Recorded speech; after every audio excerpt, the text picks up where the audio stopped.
ব্যানারের এক কোণে স্বামীর মাখা লাশের ছবি। সেই ছবি দেখেই বারবার মূর্ছা যাচ্ছিলেন স্ত্রী। স্বামীর ছবি বুকে জড়িয়ে তার আহাজারি আর করুণ চিৎকারে ভারী হয়ে ওঠে চারপাশ।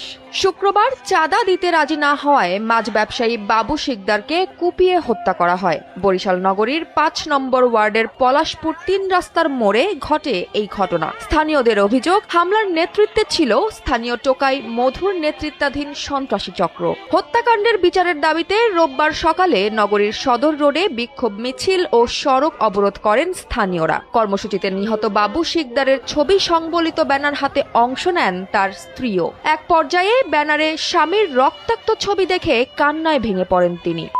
তো সেই ছবি বুকে জড়িয়ে বারতলি মাছ বাজারের রুবেল ওরফে খাটো রুবেল, ফকির রাজু, সাজ্জাদ ও সৈকত অংশ নেয়। বিক্ষোভকারীরা দ্রুত জড়িতদের গ্রেফতার করে দৃষ্টান্তমূলক শাস্তির দাবি জানিয়েছেন। পাশাপাশি এলাকায় চাঁদাবাজি ও সন্ত্রাসী কর্মকাণ্ড বন্ধে প্রশাসনের কার্যকর হস্তক্ষেপও কামনা করেন তারা।